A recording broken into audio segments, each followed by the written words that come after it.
Jeff. Tom Franks. Carolina.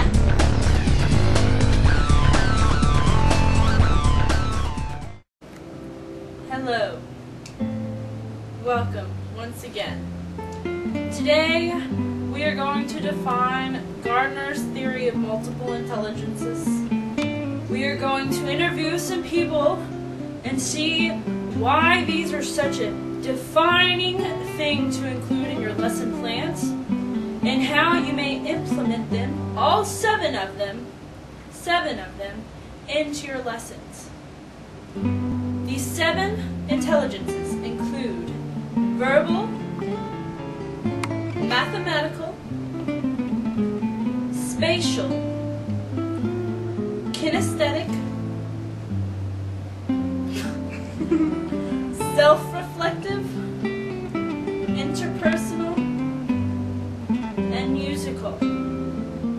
So today, you will hear all of these intelligences, get excited about them, and implement them in your classroom.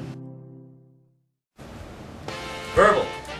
Examples of verbal include teacher lectures and discussions. Mathematical. Examples of mathematical include 2 + 2 = 4, or just a simple equation. Spatial. To visualize patterns and mentally manipulate them over a time-ordered sequence, such as looking at a map and seeing where Mexico and Canada are in reference to each other. Kinesthetic learning is learning that involves hands-on, such as dissecting a dog, or a cat, or a mouse. Self-reflective, like reflecting over the class activities. A good example would be writing a journal entry at the end of class. Since you've been gone, I can't breathe for the first time. Oh, hey. How's it going? Musical intelligences include Maybe a song about hippies in the 1960s to teach students what hippies were all about. Hippie, hippie. He said, harmony, comma, that's it, mama. I loved it. Yeah, it was really good. I enjoyed that. But it was also really hard. Interpersonal. An example of interpersonal includes group discussions.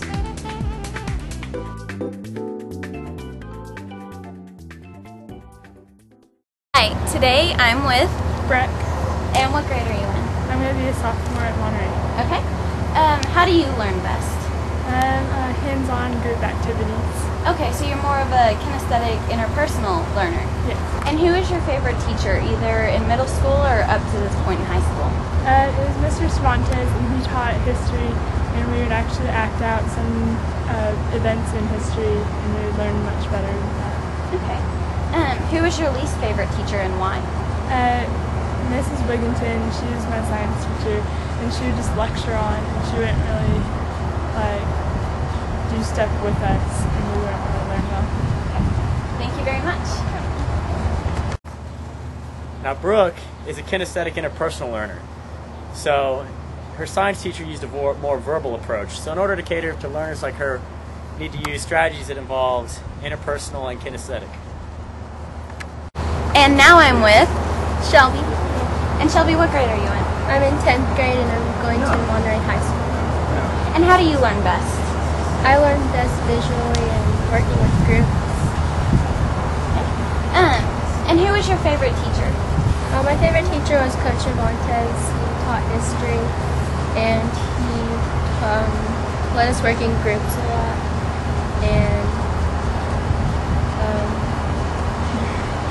okay. And who is your least favorite teacher? my least favorite teacher was Coach Glover because he didn't really teach us anything. He would give us worksheets and didn't teach us how to do it, and all he did was lecture us. Thank you very much. Okay, and now I'm with... I'm Alex Leach. And he's a future teacher. Yes, what would you ultimately like to teach? I'm going to be teaching math and science on the upper levels of high school, probably. And do you know of Gardner's theory of multiple intelligences? Yes, definitely. And why is it important to incorporate these into your lesson plans? Well, you definitely want to make sure you reach every student. Different students learn in different ways, so it's important that you teach in a way that each of them can understand. And how do you plan to incorporate, and which ones do you plan? Oh, well, definitely teaching math and science. I'm going to have a heavy focus on mathematical, but hopefully, we'll get some interpersonal work, some group work in, and we would like to reach, touch on all of them. Well, thank you very much. Yes.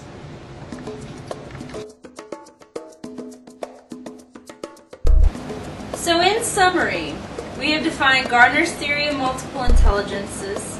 We have also explained why is it important and how you can implement them in your classroom. And so we're each going to share with you what we're going to teach and what types of intelligences we're going to focus on the most. And we'll start with Jeff. Yes, I'm going to teach biology, and I think I'm going to focus a lot on interpersonal and spatial and verbal, but I'm going to definitely try to incorporate all of them in there because I believe that's important. Oh, I'm going to teach English. I'm going to teach English, and I'm going to try to focus more on the kinesthetic and interpersonal, so that the kids don't get bored. I'm going to teach band, maybe orchestra, but focusing on band. And I think kinesthetic would probably be just your normal rehearsals.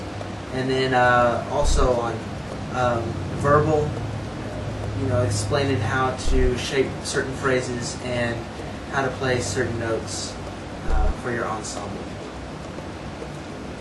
I'm going to be doing elementary music. I will definitely have a big focus on kinesthetic, obviously mathematical too, since it has a lot to do with that, and interpersonal. I really want to incorporate all of them into every lesson, especially at that young age. And I'm going to be teaching Spanish for middle school and high school students. Since Spanish deals with a lot of memorization, we'll be dealing with a lot of interpersonal as well as kinesthetic learning so that they may, involve themselves in group activities to be able to learn the stuff and not just memorize it. So, and also self-reflective, because I'll have to spit it back out.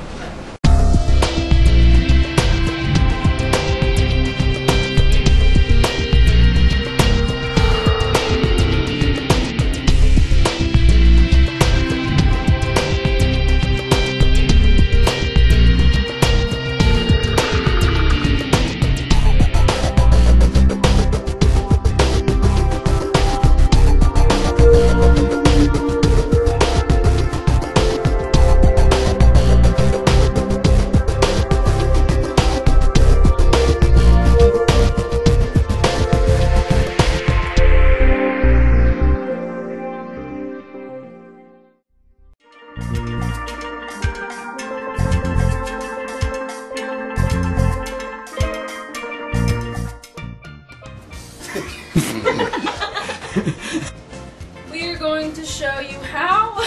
I can't do it. Redo it. Kinesthetic learning involves hands-on learning, which may include a cat, a dog. What? That may include a cat.